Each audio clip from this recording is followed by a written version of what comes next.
నమస్తే welcome to 99 TV. Rama జన్మభూమి అంశం, అలాగే సోమనాథ ఆలయ నిర్మాణం, ఇంకా పుతిన్ భారత్ పర్యటన ప్రతి ఏడాది జరిగే కార్యక్రమమే, అంటే రెండు దేశాల మధ్య ఉండే వ్యవహారమే. కానీ ఈసారి ప్రెసిడెంట్ పుతిన్ వస్తున్నారు. ఫారిన్ సెక్రటరీ లెవెల్లో జరిగే కార్యక్రమాలకి నేరుగా ఆయన ముందుకు వస్తున్నారు. ఈ మూడు అంశాలకి సంబంధించి సమగ్ర విశ్లేషణ అందించడానికి మనతో ఉన్నారు జియో పొలిటికల్ అఫైర్స్ ఎక్స్పర్ట్, అలాగే పొలిటికల్ అనలిస్ట్ కూడా ఆయన సురేష్ కొచెట్టిల్ గారు. నమస్తే సురేష్ గారు. నమస్కారం. సోమనాథ్ ఆలయం ప్రస్తావన ఇవాళ మళ్ళీ తెర మీదకి వచ్చింది. తరచూ వస్తుంది ఈ మధ్యకాలంలో, కారణం తెలియదు. ఎందుకంటే ఇన్వేజన్స్లో ధ్వంసమైన ఆలయాన్ని పునర్నిర్మించడానికి అప్పటి కేంద్ర మంత్రి సర్దార్ పటేల్ ఆయన చొరవ తీసుకోవటం, ఆయనకి మరికొందరు ప్రముఖులు సహకరించడం, ప్రధానమంత్రి జవహర్లాల్ నెహ్రూ సహకరించకపోవటం. ఎందుకు తెర మీదకి బీజేపీ తీసుకొస్తోంది? ఏమన్నా డైవర్షన్ పాలిటిక్సా? ప్రతిపక్షాలు ఆరోపిస్తున్నట్టు. ఇది ఎక్కడొచ్చిందంటే, ఇప్పుడు రామ జన్మభూమిలో ఆ రోజు జోరాజోర మొట్ట ఫ్లాగ్ ఎక్కించారు కదా. సో ఫ్లాగ్ ఎక్కించిన రోజు చాలా కాంట్రవర్సీ జరిగింది. ఒకటి, ఇవాళ దాకా రాహుల్ గాంధీ కానీ, ప్రియాంక వాద్రా కానీ, సోనియా గాంధీ రామ జన్మభూమికి వెళ్ళలేదు. ఇవాళ దాకా నెహ్రూ కూడా సోమనాథ్ టెంపుల్కి ఎప్పుడు వెళ్ళలేదు. ప్యారలల్స్ ఉన్నాయి అన్నిటికీ. సోమనాథ్ టెంపుల్ మనకు అందరూ తెలిసిన 16 సార్లు ధ్వంసం చేశారు. గజ్నీ నుంచి ఔరంగజేబ్ దాకా లాస్ట్ ధ్వంసం చేసింది ఔరంగజేబు. దాంట్లో అట్లనే పడి ఇండిపెండెన్స్ తర్వాత దాన్ని కంప్లీట్ రెనోవేషన్ చేసి కొత్తగా కట్టారనమాట. ఆ ప్రాజెక్ట్లో ముగ్గురు ఇన్వాల్వ్ ఉన్నారు. మన అందరూ సర్దార్ పటేల్ వింటున్నాం, కానీ పటేల్తో సహా డాక్టర్ రాజేంద్ర ప్రసాద్ గారు ఉన్నారు president, and KM Munshi in-charge of the project. KM Munshi గారు ఇక్కడ హైదరాబాద్ లిబరేషన్లో he was the main man, Bharatiya Vidyabhavan founder. So ఆయన్ని వీళ్ళు ముగ్గురు కలిసి సోమనాథ్ టెంపుల్ కన్స్ట్రక్ట్ చేశారు. సో నెహ్రూకి అభ్యంతరం ఏముందంటే, మనకు సెక్యులర్ స్టేట్లో మనం గవర్నమెంట్ ఎందుకు ఇన్వాల్వ్ కావాలి టెంపుల్ కట్టడంలో? అదే. సో ఈ డైలాగ్ కాంగ్రెస్ వాళ్ళు కొట్టారు. రామ్ జన్మభూమికి వచ్చినప్పుడు కూడా గవర్నమెంట్ దానికి అన్ని సహకారం ఇస్తున్నారు. గవర్నమెంట్లు రోడ్లు వేస్తారు, హైవేలు కడతారు, అక్కడ రావాల్సిన కొన్ని బేసిక్ సదుపాయాలన్నీ అరేంజ్ చేస్తారు. కానీ టెంపుల్ గుడి రామ జన్మభూమి రామ్లల్లా ప్రాజెక్టు గవర్నమెంట్ ఇన్వాల్వ్ కాదు. అదొక ట్రస్ట్ వాళ్ళు నడిపిస్తున్నారు. ట్రస్ట్కి డొనేషన్స్ వచ్చింది, ఆ డొనేషన్స్ నుంచి ఆ గుడి కట్టారు, మిగతా అన్ని సౌకర్యాలు చేశారు అక్కడ భక్తుల కోసం. So government money is not involved in that. ఈ చెప్పిన మనుషులే ఇక్కడ చాలా మట్టుకు మాస్క్ రెనోవేషన్, దర్గా రెనోవేషన్ అని అన్నీ చెప్పి వీళ్ళు చేస్తున్న పనులు ఉన్నాయి ఇక్కడ మన దగ్గర. మాస్క్ రెనోవేషన్ మీరు చూస్తుంటారు, చాలా మటుకు మాస్క్ ఇరిగిపోయినాయి, పడిపోయినాయి, రూఫులు పడిపోయినాయి అని చెప్పి రిపేర్ చేపిస్తారు. ఇక్కడ కూడా మన దగ్గర మెక్కా మస్జిద్ రంజాన్ ముందు, ఈద్ ముందు అక్కడ అన్నీ రిపేర్ చేస్తారు వాళ్ళు. అట్లనే దర్గాలు చాలా మటుకు డబ్బులు ఇచ్చి దర్గా రెనోవేషన్ చేపిస్తారు గవర్నమెంట్ డబ్బులు పెట్టి. ఓకే, ఇప్పుడు అంటారు వకఫ్ బోర్డ్ అంటారు. వకఫ్ బోర్డ్ అంటే గవర్నమెంటే కదా. వకఫ్కి ఆదాయం ఎక్కడ లేదు, చిన్న చిన్న రెంట్లు అక్కడి నుంచి ఇక్కడ వస్తే అది కూడా కలెక్ట్ చేయట్లేదు కరెక్ట్గా. కానీ గవర్నమెంట్ రెగ్యులర్గా డబ్బులు ఇస్తారు వకఫ్కి. ఇదే చర్చిలు కూడా ఇస్తారు. రేవంత్ రెడ్డి గారు కానీ, రాజశేఖర్ రెడ్డి గారు దానికి ఏ ముఖ్యమంత్రి ఉన్నా కానీ చర్చిలకి రిపేర్ అండ్ రెనోవేషన్ అని చెప్పి ఇస్తారు. కానీ వాళ్ళ దగ్గర చాలా డబ్బులు ఉంటాయి, కానీ వాళ్ళు గవర్నమెంట్ దగ్గర నుంచి కూడా తీసుకుంటారు. ఇచ్చేతో ఇవ్వడొద్దన్న కదా, ఇచ్చినప్పుడు తీసుకుంటారు వాళ్ళు. కానీ గవర్నమెంట్ గుడికి వచ్చినప్పుడు చేయకూడదని చెప్పి చాలా మటుకు ప్రాబ్లం క్రియేట్. ఇప్పుడు మనం యాదగిరి గుట్ట తీసుకుందాం, యాదాద్రి ప్రాజెక్ట్ ఎవరు కట్టారని అడిగితే గవర్నమెంటే కట్టింది అది. ఎందుకంటే that under endowments department government కట్టారు. ఇప్పుడు తిరుమల తిరుపతి దేవస్థానం ఇట్స్ అంటే టీటీడీ, ఇండిపెండెంట్ బాడీ, కానీ still government, quasi government body అది. అట్లాంటి చాలా మటుకు టెంపుల్స్ ఉన్నాయి. సో మన దగ్గర ఎండోమెంట్స్ డిపార్ట్మెంట్ ఏం చేస్తుందంటే, ఎండోమెంట్స్కి గవర్నమెంట్ డబ్బులు ఇవ్వట్లేదు, ఎండోమెంట్స్ డబ్బులు గుంజుకుంటున్నారు. ఎక్కడి నుంచి, హుండీల నుంచి మిగతా డొనేషన్స్ వస్తుందంతా ఎండోమెంట్స్ వాళ్ళు తీసుకుంటారు. 33% దాకా ఆడిట్ ఫీస్ అని చెప్పి తీసుకుంటారు. ఏం ఆడిట్ చేస్తారో దేవుడికి తెలుసు. దాని తర్వాత వీళ్ళు ఏం చేస్తారంటే దాని నుంచి మళ్ళీ శాలరీలు కూడా కడతారు. ఎవరిది? ఎగ్జిక్యూటివ్ ఆఫీసర్ కానీ అక్కడున్న పూజారులతో ఇవ్వాల్సిందే. కొన్ని గవర్నమెంట్ ఆఫీషియల్స్ని అపాయింట్ చేస్తారు అక్కడ జూనియర్ లెవెల్లో, వాళ్ళకు కూడా శాలరీ దీని నుంచి ఇస్తారు. ఉండి కలెక్షన్స్ నుంచి, మిగతా డొనేషన్ నుంచి ఎండోమెంట్స్ బోర్డు ఇస్తారు. సో మనం అడగాల్సిన ప్రశ్న ఏంటంటే, నెహ్రూ గారికి ఉన్న అదే ప్రాబ్లం రాహుల్ గాంధీ కూడా ఉంది కదా అంటే కరెక్ట్. వీళ్ళకి హిందువులు అంటే పడదు, అస్సలు పడదు. చాలా క్లియర్గా చెప్తారు వాళ్ళు. దాంట్లో మెచ్చుకోవాలి వాళ్ళ మాట.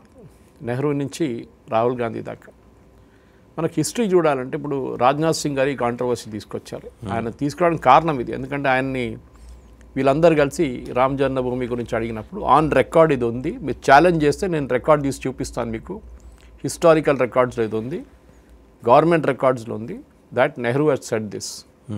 సోమనాథ్ టెంపుల్ కట్టేటప్పుడు గవర్నమెంట్ డబ్బులు వాడకూడదు అని పెద్ద కండిషన్ పెట్టారు Nehru.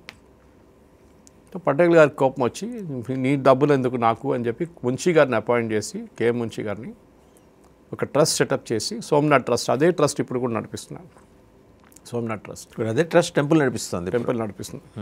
In fact I think ex chief minister ఆయన ఉండే దాని హెడ్. నేను వెళ్ళినప్పుడు సోమనాథ్కి అబౌట్ మేబీ 10 years ago నేను సోమనాథ్ వెళ్ళాను. మోదీ గారు ముఖ్యమంత్రి ఉన్నప్పుడు వెళ్ళాను అక్కడ ఒకసారి. అంటే that is before 11 years. Yes, it was 2013. తో ఈ టెంపుల్ది చాలా యూనిక్నెస్ ఏంటంటే, ఒకటి ఇది 16 సార్లు ధ్వంసం చేశారు. మీరు ఇటువైపు చూస్తే రామ్ జన్మభూమి, రామ్లల్లా ఐడల్, కేఎం మొహమ్మద్ గారు కానీ మిగతా వాళ్ళు ఎక్స్కవేషన్ చేసి ఏం చూపించారంటే, ఆ బాబ్రీ స్ట్రక్చర్ కింద ఒక గుడి ఉండే ముందు 13th century 9th century అని చెప్తున్నారు. అది మొత్తం ఫౌండేషన్ తవ్వి చూశారు వాళ్ళు. అది కాకుండా గ్రౌండ్ పెనట్రేషన్ రాడర్స్ యూస్ చేసి తర్వాత గుడి కట్టుదాం, సుప్రీంకోర్టు జడ్జ్మెంట్ వచ్చింది, అన్నీ మనకు తెలిసిందే December 6th ఏం జరిగింది అనేది. కానీ అక్కడ పాయింట్ అది కాదు వాసుదేవన్ గారు. స్టేట్ రిలీజన్లో ఇన్వాల్వ్ కాకుండా చెప్పినప్పుడు వాళ్ళు ఇక్కడ క్రిస్మస్ రోజు మీరెందుకు నిజాం కాలేజ్లో కేకులు పంచిపెడతారు? ప్రభుత్వం చేస్తుంది. ఎందుకు చేయకూడదు కదా? State and religion of no connection అంటారు. అప్పుడు వీళ్ళు ఏంటంటారంటే, బతుకమ్మ టైంలో మేము సారీలు ఇస్తాం కదా, అందరికీ చీరలు ఇస్తాం కదా, అది కూడా గవర్నమెంట్ ఇచ్చే డబ్బులు అంటే. బతుకమ్మ అనేది ఒక గుడికి ఇవ్వట్లేదు, మీరు ఒక కమ్యూనిటీకి ఇవ్వట్లేదు. బతుకమ్మ ఎవరైనా చేయొచ్చు, ఒక సంప్రదాయానికి ఇస్తున్నారు అంతే. It can be a Christian lady also, Bathukamma చేయొచ్చు, వాళ్ళొచ్చు, ముస్లిమ్స్ చేయొచ్చు, ఎవరు ఆపట్లేదు వాళ్ళు. సో మీరు ఈక్వల్ అంటే ఏం చేస్తున్నారంటే, ఈద్కి వీళ్ళు ఇంకేదో గిఫ్ట్ ప్యాకెట్ ఇస్తారు, ఒక బ్యాగ్, దాంట్లో సేమియా ఉంటుంది, దాంట్లో మిగతా షుగర్ ఉంటుంది, అన్నీ ఇస్తారు, కిట్ బ్యాగ్ ఇస్తారు ఒకటి. వీళ్ళకేమో kit bag cum cake, wine అని చెప్పి ఆ రోజు అక్కడ నిజాం కాలేజ్లో చిన్నగా ఒక పండగలాగా చేసుకుంటారు, కానీ చాలా పెద్ద క్రౌడ్ వస్తుందని. బేసిక్లీ నెహ్రూ గారు లాజిక్ యూజ్ చేస్తే రేవంత్ రెడ్డి గారు కూడా చేయకూడదు. Straight away you should not get involved in it, because state has no role in religion. Secularism అనేది కాన్సెప్ట్. లేకపోతే సమ్మక్క సారక్కకి బ్రహ్మాండం సపోర్ట్ చేస్తారు. డబ్బులు ఎవరు ఇస్తున్నారు? ట్రైబల్ అఫేర్స్ నుంచి వస్తుంది అది డబ్బులు. It is not directly from the government. Department of tribal affairs నుంచి అక్కడికి వెళ్తుంది, లేకుంటే ఎండోమెంట్స్ నుంచి వెళ్తుంది అక్కడ. సో ట్రస్ట్కి ఒకసారి ట్రస్ట్కి డబ్బులు డైరెక్ట్ ఇస్తారు. ఎవరు అభ్యంతరం ఎవరికి లేదు. కానీ మీరు సోమనాథ్ గుడి కట్టినప్పుడు ప్రెసిడెంట్ రాజేంద్ర ప్రసాద్ గారికి నెహ్రూ గారికి ఒక లెటర్ రాశారు, మీరు దీంట్లో ఇన్వాల్వ్ కాకూడదు. As a president you don't get involved in the construction of a temple. So Rajendra Prasad గారు చెప్పారు, that is your opinion, my opinion, I will get involve, మీరు ఏమైనా చేసుకోండి. ఈ వాజ్ వెరీ టఫ్ మ్యాన్. ఇట్లాంటి వాళ్ళని చాలామంది చూశారు ఆయన, రాజేంద్ర ప్రసాద్ గారు. సో ఈ వెంట how come he insist like that అండి? ఇప్పుడు రాజేంద్ర ప్రసాద్ గారు ఒక towering personality, Munshi towering personality, ఎలా ఆయన ఇప్పుడు మీరు వెళ్ళమాకండి అని ఎలా అంటాడు ఆయన? ఎందుకండి సర్దార్ వల్లభాయ్ పటేల్ గారు చనిపోయిన తర్వాత ఫ్యూనరల్కి వెళ్దామని చెప్పి రాజేంద్ర ప్రసాద్ గారు నెహ్రూ క్యాబినెట్లో చాలా మంత్రులు ప్రపోజ్ చేశారు. After all you was the deputy prime minister కదా and home minister. Naturally protocol ప్రకారం వెళ్ళాల్సిందే, వెళ్ళనీయలేదు, వెళ్ళకూడదని చెప్పారు. కానీ రాజేంద్ర ప్రసాద్ గారు వెళ్ళిపోయారు. మీరు ఫ్యూనరల్ అటెండ్ చేయకూడదని ప్రెసిడెంట్కి లెటర్ రాశారు. మనీబేన్ ఎవరు, MANIBEN, daughter of Vallabhbhai Patel, ఆమెకి గవర్నమెంట్ ఫండింగ్ వేయలేదు దాని తర్వాత. ఒక డిప్యూటీ ప్రైమ్ మినిస్టర్ ఉన్న వాళ్ళు, and she was in a very bad state financially. ఎందుకంటే ఇప్పటిలాగా కాదు. ఇప్పుడు రాహుల్ గాంధీకి, సోనియా గాంధీకి ఇంత పెద్ద లైఫ్ స్టైల్ ఎట్లా నడిపిస్తారో, హాలిడేస్కి ఎట్లా వెళ్తారో ఎవరికి తెలియదు. ఆ డబ్బులు ఎక్కడి నుంచి వచ్చిందో అందరికి తెలిసిందే. నేషనల్ హెరాల్డ్ కేసు కానీ, బోఫోర్స్ కానీ, స్కార్పియన్ డీల్ కానీ, ఆగస్టా వెస్టర్న్ వచ్చిన డబ్బులన్నీ మిగతా ఫారిన్ బ్యాంక్స్లో శాంపిట్రోడా కంట్రోల్ చేస్తున్నారు. వీళ్ళకి అట్లా లేకుండే ఆ టైంలో, ఏం లేకుండే. మీరు కెవాడియాకి వెళ్తే సర్దార్ పటేల్ గారి స్టాచ్యూ ఉంది చూడండి. నేను వెళ్ళాను అబౌట్ కోవిడ్ కన్నా జస్ట్ ముందే వెళ్ళాను నేను ఆ టైంలో. చాలా you feel proud to be an Indian అంటారు చూడండి. ఆ స్టాచ్యూ కింద నిలబడినప్పుడు యూ ఫీల్ ఇట్. మనం ఇంత చిన్నగా ఉంటాం అన్నమాట, ఆ స్టాచ్యూ ఇంత పెద్ద. దాని కింద ఒక పెద్ద ఎగ్జిబిషన్ ఉంది, ఆ స్ట్రక్చర్ కిందనే అవును. చాలా మంచి ఎగ్జిబిషన్ ఒకటి ఉంది. దానికి మీకు అట్లీస్ట్ మినిమం 4 to 5 hours పడుతుంది ఎగ్జిబిషన్ మొత్తం చూడాలంటే. చాలామంది వచ్చే విజిటర్స్ చూడరు, వచ్చి ఎట్లనే అది చూసి ఫోటోలు తీసుకొని సెల్ఫీలు తీసుకొని వెళ్ళిపోతారు. నేను కూడా అదే తప్పు చేశాను, ఎందుకంటే మాకు దాని తర్వాత sound and light show arrange చేశారు గుజరాత్ గవర్నమెంట్. ఆ రోజు మేము ఒక కాన్ఫరెన్స్కి వెళ్ళాము, అక్కడ రామ్ మాధవ్ గారు ఆర్గనైజ్ చేసిన కాన్ఫరెన్స్కి వెళ్ళాము. తో అది చదివితేనే మీకు అప్పుడు అర్థమవుతుంది సర్దార్ పటేల్ గారి ఫ్యామిలీని నెహ్రూ ఎంత ఇన్సల్ట్ చేశారని. మనీ బ్యాంక్కి ఆమె పాపం పావర్టీలో అబ్సల్యూట్ డబ్బులు లేకున్నప్పుడు కూడా 10 పైసలు ఇవ్వలేదు గవర్నమెంట్. ఆమె షీ వాజ్ నాట్ వెల్, ఆమె హెల్త్ చూసుకోలేదు గవర్నమెంట్. ఎందుకంటే నెహ్రూకి పటేల్కి ఎప్పుడు పడదు, హిస్టారిక్లీ అట్లనే. మనకు అందరు తెలిసిందే, భారతదేశానికి ఇండిపెండెన్స్ వచ్చినప్పుడు ఫస్ట్ ప్రధానమంత్రి ఎవరు కావాలని చెప్పి కాంగ్రెస్ వర్కింగ్ కమిటీలో కాంగ్రెస్ ప్రదేశ్ చీఫ్ మినిస్టర్స్ అందరు కలిసి ఓట్ వేసినప్పుడు పటేల్ గారికి 21 ఓట్లు వచ్చినాయి, నెహ్రూకి 1 వచ్చింది. కానీ ప్రధానమంత్రి ఎవరు అయ్యారు? నెహ్రూ అయ్యారు. ఆలోచించండి, 1 ఓటు వచ్చిన మనిషి, బహుశా ఆయనే ఓటు ఉండొచ్చు, ఒకటే ఆయన ప్రధానమంత్రి అయిపోయారు. 24 ఓట్లు వచ్చిన సర్దార్ పటేల్ని డిప్యూటీ ప్రైమ్ మినిస్టర్ చేశారు. మహాత్మా గాంధీ పిలిచి మాట్లాడారంట పటేల్ గారితో, చూడండి మాకు తెలుసు మీరే పాపులరు నెహ్రూ కన్నా, కానీ నాకు నెహ్రూ కావాలని ఉంది. Most statesmen like him, English బాగా మాట్లాడతారు. ఈ బ్రిటిష్ వాళ్ళతో చాలా పనులు ఉంటాయి, ఫస్ట్ 5-10 yearsకి మనం వాళ్ళతో చాలా డీల్ చేయాల్సి వస్తుంది. ఇప్పుడు మన 47లో we are only a dominion status, మనకి ఇండిపెండెన్స్ రాలేదు. అందరూ 40 ఏళ్ళు స్వాతంత్రం వచ్చారని చెప్పి స్వాతంత్రం 40 ఏళ్ళు రాలేదు. ట్రాన్స్ఫర్ ఆఫ్ పవర్ జరిగింది అంతే. And that to we are and dominion status, అంటే queen was the head of the state, Indian country, India అప్పుడు ఆ టైంలో. దానికోసం చాలామంది మిలిటరీ జనరల్స్ అందరూ బ్రిటిష్ వాళ్ళు ఉన్నారు ఆ టైంలో. అవును. హైదరాబాద్ మీద 48లో హైదరాబాద్ మీద యాక్షన్ ఆర్డర్ చేసినప్పుడు the general was a British గా, ఆయన చైర్ అన్నారు. మీరు ఆ ఫేమస్ డైలాగ్ గుర్తుంటుంది, 13th of September లాంచ్ చేయమని చెప్పి పటేల్ గారు ఆర్డర్ ఇచ్చారు హైదరాబాద్ మీద. పోలీస్ యాక్షన్ అని చెప్పారు, కానీ చేసిన వాళ్ళందరూ ఆర్మీ వాళ్ళే, ఇంటర్నేషనల్ లెవెల్లో ప్రాబ్లం ఉండకూడదని చెప్పి. ఆ బ్రిటిష్ జనరల్ వచ్చి పటేల్ గారికి చెప్పారంట, 13th అంటే అన్లక్కీ డేటు, ఆ రోజు మనం చేయకూడదు. అంటే పటేల్ అన్నారంట, మా గుజరాతీ వాళ్ళకు 13 అంటే చాలా లక్కీ డేట్, మొదలు పెట్టండి అన్నారు. అదన్నమాట, అది జరిగింది. సో ఈ ప్రాబ్లం ఎక్కడ వచ్చిందంటే స్పెసిఫిక్లీ నెహ్రూకి పటేల్ గారికి ఉన్న ప్రాబ్లం, నెహ్రూకి రాజేంద్ర ప్రసాద్తో ఉన్న ప్రాబ్లం, దాని తర్వాత ఇప్పుడున్న జనరేషన్కి మోదీ గారితో ఉన్న ప్రాబ్లం. అంటే Rahul Gandhi, Priyanka Vadra, Sonia Gandhi, entire Congress eco system, వీళ్ళకు ఉంది ఈ ప్రాబ్లం. ఈ ప్రాబ్లం కంటిన్యూ అయిపోతుంది రాజేంద్ర ప్రసాద్ గారి నుంచి ఇప్పుడున్న రాష్ట్రపతి దాకా. ముర్ము గారు ఎందుకు వెళ్ళి ఇనాగరేషన్ చేయలేదు టెంపుల్ అని అడిగారు. President is suppose to be a secular head of state. She is the commander in chief of the arm forces, Indian arm forces.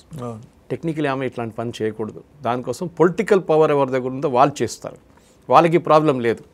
But she can attend కదా, she can attend. But if she is going then Modi cannot do anything. Protocol ప్రకారం president is senior then the prime minister. That is how it is. So ఇప్పుడు జరిగిన దానికోసమే మీరు చూసుంటారు, రాష్ట్రపతిగా ఉన్న రాజేంద్ర ప్రసాద్ గారు దీంట్లో ఇన్వాల్వ్ అయినప్పుడు ఆబ్జెక్ట్ చేసిన మనుషులు వీళ్ళందరూ కలిసి మీరు చేయకూడదు. That is a different objection. ఎందుకంటే డబ్బులు ఫస్ట్ నెహ్రూ ఏమనుకున్నారంటే పటేల్ ఏమో గవర్నమెంట్ డబ్బులు వాడుకుంటున్నారని. సో ఈ సెడ్ నథింగ్ టు ఇట్. దీనికి ఒక సైడ్ స్టోరీ ఇంకోటి ఉంది, మీకు తెలిసి ఉంటుంది, గోవింద్ బల్లభ్ పంత్, మీరు పేరు విని ఉంటారు, యూపీ ముఖ్యమంత్రి, ఫస్ట్ ముఖ్యమంత్రి, and also home minister of India later.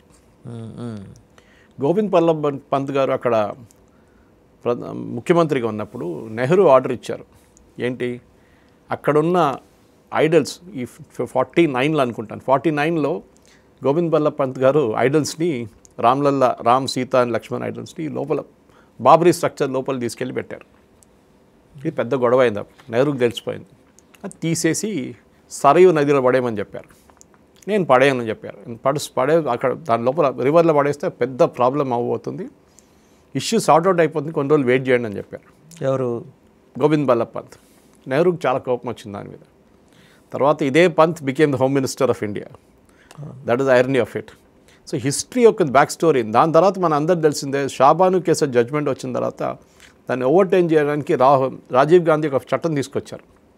149 రూపాయలు మెయింటెనెన్స్ ఒక ముస్లిం మహిళకి ఇవ్వమని చెప్పి వాళ్ళ భర్త దగ్గర చెప్తే ఇవ్వకూడదని చెప్పి లా తీసుకొచ్చిన మనిషి రాజీవ్ గాంధీ.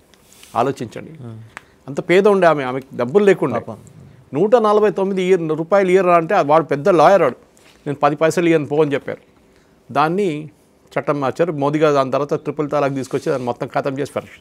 ఎనీవే ఈ పర్టికులర్ జడ్జ్మెంట్లో దాన్ని అరికట్టడానికి ఏం చేశారు రాజీవ్ గాంధీ గారు, హిందువులు కోపపడ్డారు.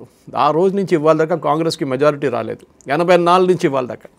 ఆ టైంలో ఒక కొత్త చట్టం తీసుకొచ్చి ఈయన మార్చేసిన తర్వాత హిందువులు అందరూ అప్సెట్ అయిపోయారని చూసి రామ్ జన్మభూమిలో ఉన్న తాళం వేసిన ఐడల్ ఆ రూమ్కి తాళం తీసేశారు రాజీవ్ గాంధీ గారు.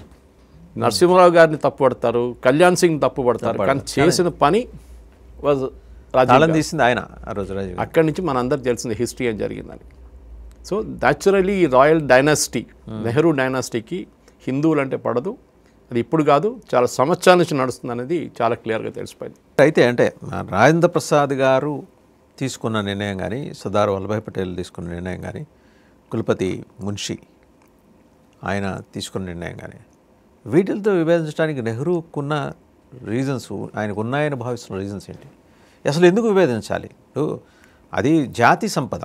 సోమనాథ్ ఆలయం అనేది జాతి సంపద, ఒక మతానికి సంబంధించింది అయితే కాదు. 17 దాడుల్లో ధ్వంసమైన తర్వాత పునర్నిర్మించడానికి వచ్చారు. గవర్నమెంట్ డబ్బులు అంతా ఆయన అంత డిప్లొమాటిక్గా ఉండాల్సిన అవసరం ఉంది. గవర్నమెంట్ డబ్బులు వాడలేదు యాక్చువల్లీ. గవర్నమెంట్ డబ్బులు వాడుకున్నారని నెహ్రూకి డౌట్ ఉంది. నెహ్రూకి అనుమానం లేదా ఆరోపణ అనుకుందాం. సో పటేల్ గారు చూపించారు ఆ టైంలో 30 లక్షలు కలెక్ట్ చేశారు ట్రస్ట్. ఎప్పుడు మాట సార్ ఇది? 1947 తర్వాత, ఇండిపెండెన్స్ తర్వాత, 70 years ago. 78 years ago. So ఆ టైంలో 30 లక్షలు చాలా పెద్ద అమౌంట్ కలెక్ట్ చేసుకున్నారు. అది కూడా ఒక గుజరాతీ. అది కూడా నిన్న రాజ్నాథ్ సింగ్ చాలా క్లియర్గా మనీబన్ పటేల్ రాసిన పుస్తకంలో ఇది ఉంది. Maniben Patel was the daughter of Sardar Patel. ఈ పుస్తకం 2011లో కాంగ్రెస్ హయాంలో పబ్లిష్ అయింది. నెహ్రూ మ్యూజియం దగ్గర కాపీ ఉంది బుక్ది ఒకటి. నిన్న కానీ ఇదే కాంగ్రెస్ వాళ్ళు జయరాం రమేష్ కానీ, మాణిక్యం ఠాకూర్ కానీ, వీరందరూ వచ్చి వాట్సాప్ యూనివర్సిటీ నుంచి తీసుకొచ్చిన డీటెయిల్స్ అని చెప్పి రాజ్నాథ్ సింగ్ని they were kind of pulling him down. కానీ ఈ జోకర్లకు తెలియదు, నెహ్రూ మ్యూజియంకి వెళ్తే అక్కడ లైబ్రరీలో మనీబన్ పటేల్ రాసిన పుస్తకంలో ఈ డీటెయిల్స్ ఉంది. అప్పుడు ఏమంటారు? అప్పుడు వాట్సాప్ యూనివర్సిటీ అయిపోతుంది. అది అంటే అది చదవలేదు, వీళ్ళు చదవరు. ఎందుకంటే this is against the dynasty. పుస్తకంలో ఉంది కూడా అంటే ఇప్పుడు మనీబన్ పటేల్ని they will try to pull her down, saying అది పటేల్ వాళ్ళ చంచా ఫ్యామిలీ, అది పటేల్ వాళ్ళ ఫ్యామిలీ రాసిండు, మనం దాన్ని ట్రస్ట్ చేయకూడదని చెప్తారు. అది కూడా చెప్తారు వీళ్ళు. I won't be surprised. So హిస్టరీలో ఉన్నది, హిస్టరీలో ఏం జరిగింది అనేది ఆ రోజు సోమనాథ్లో జరిగింది, తర్వాత రామ్ జన్మభూమిలో జరిగింది. దానికోసం మీరు చూడండి, ట్రస్ట్ సెటప్ చేసినప్పుడు గవర్నమెంట్ చెప్పారు అప్పుడు కూడా, మేము 10 పైసలు దీంట్లో పెట్టట్లేదు. The entire thing is based out of donations. Industrialist ఇచ్చారు, మిడిల్ క్లాస్ ఫ్యామిలీస్ ఇచ్చారు, సామాన్యుడు ఇచ్చాడు, ఇటుకలు ఇచ్చారు. నీకు గుర్తుంటుంది, శ్రీరామ్ జై శ్రీరామ్ అని రాసి ఇటుకలు ఉన్నాయి. అట్లా ఇవన్నీ చేసినారు. ఇది చేసినప్పుడు కూడా వీళ్ళకి కోపం ఏంటంటే, ఇది హిందువులు ఎందుకు ఇస్తున్నారు, హిందువులు డబ్బులు ఎందుకు ఇస్తున్నారు అంటే, హిస్టరీని తీసుకెళ్ళడానికి రాజేంద్ర ప్రసాద్ గారు took them back to Somnath temple. మనం దాని గురించి వాళ్ళ దాకా చాలామందికి తెలియదు. ఆయన ఇనిషియేషన్ ఉంది అనేది తెలియదు. అప్పుడు కాంగ్రెస్ వాళ్ళు అంటారు ఇది వాట్సాప్ యూనివర్సిటీ ఇన్ఫర్మేషన్ అంటారు. అప్పుడు ఆయన చెప్పారు వాట్సాప్ ఇన్ఫర్మేషన్ కాదు, దాన్ని ఎక్స్ట్రాక్ట్ తీసి నిన్న పబ్లిష్ చేశారు ట్వీట్లో, స్కాన్ కాపీ. పటేల్ గారి బుక్ వాళ్ళ కూతురు రాశారు, memories about him. It is there in the Nehru museum library. మీరే సెటప్ చేసిన లైబ్రరీ 2011 మీరు ఉన్న టైంలో పబ్లిష్ చేశారు అది. అప్పుడు మీరు వెళ్ళి ఒకసారి చదవండి ఆ బుక్. ఇట్లా చాలా ఉన్నాయి వాసుదేవన్ గారు. హిస్టరీలో నెహ్రూ గురించి తీస్తే మీకు మోల్డ్ అని దొరుకుతాయి ఇట్లాంటి స్కాండల్స్. పటేల్ గారి ఫ్యామిలీ అంటే ఇప్పుడు ఆయన కూతురు షీఈ్ నో మోర్, బహుశా ఆయనకి డాటర్సే అనుకుంటా. అదే correct. I think Maniben Patel passed away long back. I'm double check that information. కానీ వాళ్ళ ఫ్యామిలీ దాని తర్వాత మీరు ఎప్పుడైనా పటేల్ గారి ఫ్యామిలీ నుంచి ఎలక్షన్ కలిసి మినిస్టర్ అయిన కేసు ఎప్పుడైనా విన్నారా? లేదు. So this is what the thing about the family is. Okay, she passed away 1990. Okay, so Maniben Patel కూడా చూస్తే అయితే సర్దార్ పటేల్ ఫ్యామిలీ కానీ ఈవెన్ ఎందుకు మహాత్మా గాంధీ ఫ్యామిలీ తీసుకోండి, except for that fellow Tushar Patel whose a grandson, మిగతా ఎవరు Nobody in the Gandhi family became a big man. Okay.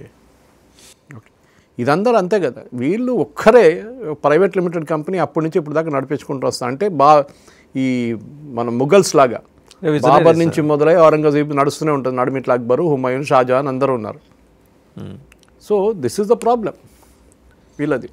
అదే dynasty continue అవుతున్నారు ఇప్పుడు కూడా. That is what I want to say. Right sir. అయితే సోమనాథ్ టెంపుల్కి సంబంధించిన వాస్తవాలు ఇవి. కరెక్ట్. సో చూసాం కదా, సురేష్ గారు చెప్పారు సోమనాథ్ టెంపుల్ నిర్మాణం విషయంలో ఎంతమంది ప్రముఖుల కృషి ఉంది అందులో. రాజేంద్ర ప్రసాద్ గారు, సర్దార్ పటేల్ గారు. గవర్నమెంట్ డబ్బులేం వాళ్ళ.